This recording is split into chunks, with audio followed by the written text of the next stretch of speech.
Politike ya leta yo kwegeranya umwimbu w'abenegihugu ibicishije mu kigo Anagesa irabandanya. Abenegihugu batari bake baridogera aba bantu begeranya umwimbu muri Anagesa. Abo benegihugu bavuga yuko bariko bicishwa inzara kandi barimbuye, badashobora kuwudandaza canke ngo bawikoreko ukundi. Iyi myidogo rero iri henshi, ariko reka ntange uburorero bubiri bwonyene. Muri komine Giteranyi abenegihugu bavuga yuko musitanteri waho babadandaza boba bamuha igiturire, hanyuma ngo bagaca baja mu banyagihugu bakabahendesha amafaranga 700 ku kilo. Abenegihugu rero ngo kubera baba bishwe n'inzara ngo baremera bakabitanga, ngo kuko leta hashobora guhera n'iyinga ryose itariko iragura. Hanyuma ngo wa mwene gihugu afise vya bigori mu nzu ntibariko barabimugurira, akaza abona abamuzaniye utwo dukeya ayo 700 agaca apfa kuyatwara kuko atoshobora kurara ubusa kandi vya bigori biri ngaho. Abenshi rero ngo bariko batanga umwimbu wabo muri ubwo buryo kubera leta yavuze yuko izobagurira, ariko ikaba itariko iragura. Ngo kubera ivyo biturire nyene ngo usanga ibigori biriko biva muri Tanzania ari vyo bigugwa, bimwe vy'abenegihugu navyo bipanze ngaho mu nzu babuze ikibigura. Aba benegihugu rero ngo uwimbura vyinshi arimbura nk'amatoni 25, nguba yimbuye bike nawe yimbura nk'ibiro 800.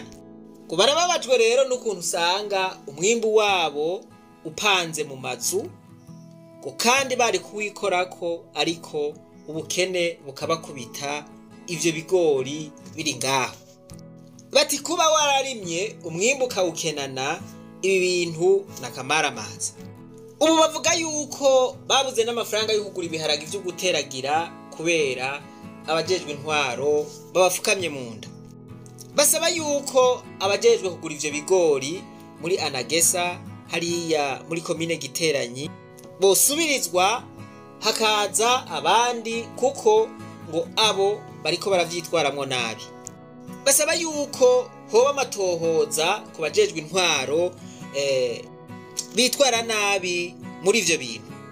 Abenegihugu bo muri komine Giteranyi bavuga bati ababanyi babo bobo wo muri komine Bwambarangwe ngo musitanteri waho yafashe ingingo ko atamudandaza n'umwe ashobora kugura ivyo bigori, ko ivyo bigori bitegerezwa kugurwa kw'ibeyi yashinzwe na leta.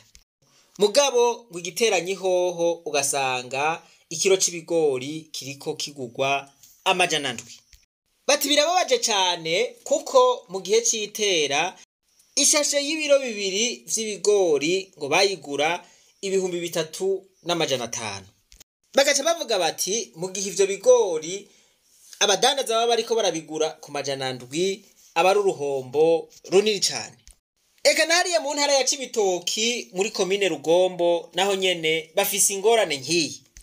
Bavuga yuko bicaranye umwimbu mu mazu, ngo abajejwe kugura ibigori muri Anagesa ngo barashobora kumara iyinga ryose bataje. Eka ngo baje naho abenegihugu bazana vya bigori ngo bagaca bababwira yuko bitumye, bikaba intanduruko yuko baca babakata ibiro. Nabo nyene bakavuga yuko ivyo bigori usanga babisonzanye. Ni muri iyo ntumbero rero abenegihugu bariko bavuga yuko leta iriko irabicisha inzara. Mwumve mu gihe baba bakubwiye bati guhera ku munsi wa mbere gushika ku gatanu tuzoba turiko turabagurira, mugabo abenegihugu batwara vya bigori vyabo ku munsi wa mbere bakagenda ntibabaronke, munsi wa kabiri bakagenda ntibabaronke, wa gatatu bakagenda ntibabaronke. Murumva yuko abenegihugu baba bariko baravunika. Muri komine Rugombo hoho bavuga bati ukudandaza ibi bigori biriko birabaruhisha gusumvya nuko babirima. Eka ngo bakugurira naho bakaguha agapapuro katariko n'ikidodo ngo bakandikako nimero zawe za telefone gusa. Abenegihugu bakaba bafise amakenga ko uwo mwimbu wabo ushobora no gupotera canke ukanyuruzwa. Mvuze ku makomine abiri gusa, mugabo muri rusangi n'ayandi makomine canke n'ubundi burere usanga bafise izi ngorane nyene. Dusabe abajejwe ibi bintu muri leta ko bokwikubita agashi maze bagatunganiriza abenegihugu, bareke kuruhira ku mwimbu wabo canke ku mwimbu babiri yakuye, kandi hari hageze ko bihanagura ako kuye. Twizere ko iyi myidogo y'abenegihugu bagiye kuyikorerako hanyuma bakabatunganiriza. Birababaje kutimbura, ariko kandi birababaje cane kwimbura hanyuma ugakenana umwimbu uwufise mu nzu. Imana yo mwijuru nibahezagire mwese. Reka twibandanirize rwa rugendo rwacu maze tugaruze umunezero Satani yatunyaze. Umuntu atarashika mu ishure ry'abarundi bose turamuhaye kaze.